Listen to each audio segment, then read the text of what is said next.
Bueno, pues estamos empezando la grabación. Vamos a empezar el tema 6, funciones para el curso de matemáticas aplicadas a las ciencias sociales. En estos primeros momentos lo que vamos a hacer es una pequeña introducción de los conceptos más básicos. Sería muy interesante que el alumnado desde el primer momento cogiera las ideas básicas con cierto interés, gusto, y además también podría ser interesante que se desligara del posible miedo, susto, de la experiencia que haya podido tener con las funciones hasta ahora. Quiero que empecemos prácticamente desde cero. No, solamente hay que atender, escuchar y un poco razonar y también a lo mejor en algún momento colaborar.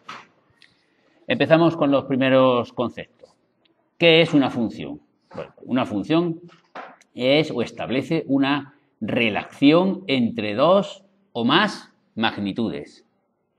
Claro, ya tenemos un pequeño problema. Para comprender las ideas de las cosas hay que comprender por lo menos todas las palabras que conforman la frase. Y entonces me parece que a lo mejor la palabra magnitud está todavía un poquito confusa. Bueno, pues nada, ¿qué es una magnitud? Pues lo tenemos ahí especificado en el apartado segundo. Una magnitud es una propiedad de cualquier tipo aplicable a una persona o a una cosa o a cualquier objeto, pero que es una propiedad que se puede medir numéricamente, ¿vale? No sé, por decir alguna que no sirva, el amor o el cariño, pues no sé yo si eso se puede medir numéricamente, creo que no. Y lógicamente, si se trata de hablar de la estatura de una persona, sí se puede medir numéricamente. Además de poder medirla numéricamente, tiene que tener siempre se tiene que especificar siempre una unidad de medida. Voy a hablar de la magnitud que voy a considerar es la estatura de una persona y la voy a medir en centímetros.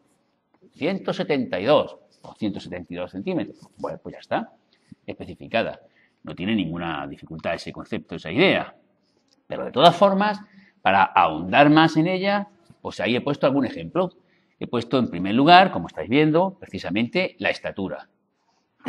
También he puesto a continuación otra palabreja, la temperatura, medida en grados. Pues muy bien, pues en este momento estamos a 6 grados, me parece, aproximadamente, no lo sé.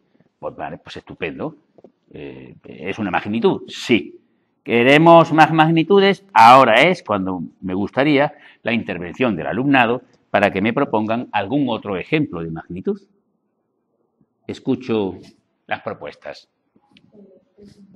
El peso, pues lo anotamos aquí. Espérate, Gustavo, que ya lo has liado. Un momentito. El peso, me proponen, el peso en gramos. Pues muy bien. Cuando se habla de una magnitud y la estamos tratando para hacer referencia a una función, es necesario especificar más detalles incluso, no solamente que es en gramos, se trata del peso de una persona, ¿no? O de un animal, o de qué conjunto. Hay que añadir algunos detalles más, pero bueno, si se especifica cuál es la magnitud y cuáles son las unidades, puede ya más o menos casi quedar claro del todo. Dime, Samuel. ¿Eso está en claro? Claro que sí. La pregunta ha quedado grabada. Más propuestas, más ejemplos de magnitudes, por favor. ¿Alguien más? La distancia en metro. Distancia en metro, pero sí, está bien, la distancia, pero hay que especificar algo más. ¿La distancia entre qué? Pues como estoy hablando de una función, pues la distancia entre dos puntos, o la distancia de la persona a un cierto objeto que se está moviendo, o en fin. Pero bueno, que sí, la distancia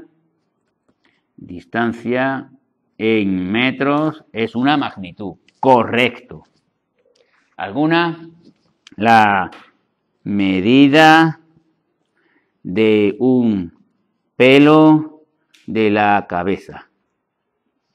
Le arranco un pelo de la cabeza a una persona y mido la distancia en centímetros. Vale. ¿Os parece bien? Es una magnitud también. No sé si servirá o no servirá, si será más o menos útil.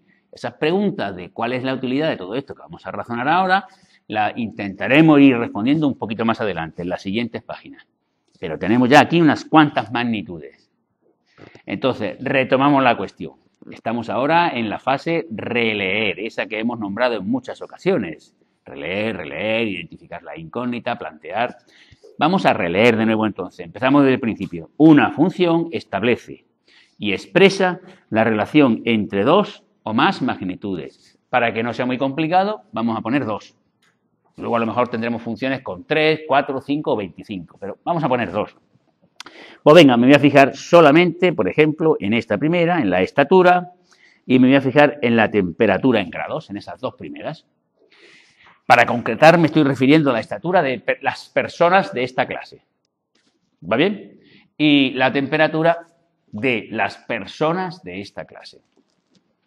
¿Creéis que existe alguna relación entre ellas? Si existe una relación y si esa relación la puedo expresar mediante una fórmula matemática, pues entonces acabamos de encontrar una función. Y acabamos de encontrar cómo medir la estatura de una persona en función de la temperatura que tiene. O a partir, si no queréis la palabra en función, a partir de la temperatura. Pero, ¿os parece lógico que exista una relación entre estas dos cifras? Pues a mí me parece que no. No es fácil. A lo mejor existe, pero mira, yo creo que no es un tema de investigación. O sea, que ¿qué pasa? ¿Que cuando tienes fiebre y tienes más temperatura, eres más alto o eres más bajo? No, tu estatura no cambia por el tema de la temperatura que tengas, ¿no? Luego, entonces, no parece que exista una relación directa o una relación matemática. A lo mejor rebuscando puede ser que encuentres cosas, pero yo creo que no. Así es que estas son dos magnitudes, pero no va a ser fácil encontrar una relación. Cuando entre las dos magnitudes se encuentre una relación, esa relación matemática, es decir, una operación, coge la temperatura, la multiplicas por 2 y le sumas 7 y te sale la estatura. Pues ya he encontrado una relación. Esa relación se expresa matemáticamente mediante una fórmula. Y la fórmula es justo la función, lo que vamos buscando. ¿Creéis que existe alguna relación entre la estatura en centímetros y el peso, por ejemplo, en gramos de una persona? Bueno, ya empezamos a pensar que sí que podría tener cierto sentido. Parece lógico pensarlo. Si hay una relación, cuanto más alta es una persona, parece lógico pensar que también es posible que pese más, ¿no? Vale. Lo que pasa es que, aunque existe una cierta relación, tampoco creo que sea posible expresarla matemáticamente, mediante una fórmula, porque se producen casos un poco extraños, bueno, o distorsiones o situaciones en las que una persona pues, es excesivamente delgada o excesivamente gorda y a lo mejor mide poquito, pero pesa mucho. Entonces, no va a ser muy fácil expresión matemática.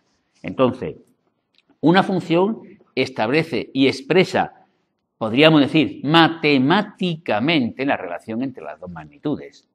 No solamente la relación, sí, no, están relacionadas. No. Una fórmula. Hace falta multiplicar, sumar, restar, dividir, logaritmo, exponencial o cualquier otro tipo de función de las que conocemos. De manera que ahora ya sí puedo dejar la cuestión para que el resto del alumnado reflexione un poquito más. Para poner un ejemplo concreto de una relación, puesto que hemos visto que la de la temperatura y la estatura y el peso y tal y que cual pueden existir, pueden no existir o puede que sean muy complicadas de encontrar, he propuesto aquí en el apartado 4 un ejemplo muy concreto. El ejemplo de la relación existente entre el área de un rectángulo y de perímetro 4 y la relación con la medida de uno de los lados. Ya entonces sí tenemos las magnitudes, el área de un rectángulo, que como es lógico lo mediremos en algo cuadrado, pongamos centímetros cuadrados, el área se mide en unidades cuadradas. Y la medida de uno de los lados, y lo que mide uno de los lados lo vamos a medir en centímetros. Ya estoy especificando un poco más. Me está diciendo además que es un rectángulo. para ayudarme a comprender y a saber o a descubrir dónde está la relación o cómo se produce la relación o qué operaciones matemáticas tiene esa relación que estamos buscando, voy a pintar el rectángulo. Esto lo hemos hecho muy frecuentemente en muchas ocasiones. Voy a pintar aquí un rectángulo. Un rectángulo. Me dice que el rectángulo tiene que tener perímetro 4. Se entiende 4 centímetros, puesto que estas son las unidades que estamos manejando. Vale, el perímetro es 4. Los lados no sé cuánto miden. Vale, pues eso es la variable, lo que se denomina la variable. Ya lo concretaremos más adelante en más ejemplos. Pongamos que este mide A. ¿Me podríais decir cuánto mide este? De este lado de la izquierda. Pues también A. Y los otros dos, los de arriba y los de abajo. Lo puedo pensar un poquitín y en cuanto lo piense lo puedo sacar. Porque aquí hay una condición y es que el perímetro es 4. Vamos a darle momentáneamente el valor con una letra, B. Pero enseguida la vamos a poder sustituir. Porque sabemos que el perímetro, que es 2A, ¿sabe todo el mundo de dónde sale 2A y por qué lo he puesto? Estoy midiendo todo el perímetro. El perímetro es toda la longitud que rodea el rectángulo. Este más el horizontal más el otro horizontal. Y he empezado contabilizando los dos verticales, A por un lado y A en el lado izquierdo, 2A, más 2B, que son los dos que son horizontales. Y el resultado de sumarlos todos tiene que salir 4, porque dice que el perímetro, o sea, lo que rodea el rectángulo, es un total de 4. Ahora, ya como consecuencia de lo que acabo de hacer ahora mismo, hemos matematizado la cuestión. La hemos convertido en lenguaje matemático. Pero todavía queda un poco para encontrar la función. Lo que me piden es el área. Y aquí todavía no he calculado el área. Bien, vamos a simplificar un poquito. ¿Puedo hacer así A más B igual a 2? Dividiendo entre 2. Bien, ¿puedo decir que B es 2 menos A? Pasándola al otro lado. Vale. Y ya por último entonces, ahora en este momento, después de todas estas deducciones matemáticas, voy a escribir el área, que para que no haya lugar a dudas, lo voy a llamar así, área. El área del rectángulo, que es igual a lado por lado. Uno de los lados mide A y el otro de los lados lo acabamos de descubrir, lo hemos llamado B, pero acabamos de descubrir cuánto mide 2 menos A. Y entonces hemos conseguido escribir una expresión matemática que me da como resultado el área del rectángulo y además lo hace en función o utilizando uno de los lados, el lado que hemos llamado A, uno de los lados. A ese valor de uno de los lados, a ese valor de A se le llama variable, porque podríamos haber escrito o pintado el rectángulo con ese lado más pequeño o más grande. Imagínate que el lado A lo hago, voy a pintar aquí encima y en otro color. El lado A lo hago así, más chiquitito. Entonces el rectángulo, como el perímetro tiene que ser 4, el rectángulo a lo mejor sale más alargado. Bueno, porque entonces si el lado A es más chiquitito, el lado B es más largo para que el total sean 4 también. Bueno, pues ya está. Este tiene un área que sale utilizando la fórmula y el anterior, el de color azul, tenía otro área que sale utilizando la fórmula. En cualquier caso, aquí tenemos escrita el área del rectángulo a partir o en función de, o utilizando como dato, la longitud de uno de los lados de dicho rectángulo. Con esto vamos a dar por terminado este primer capítulo de la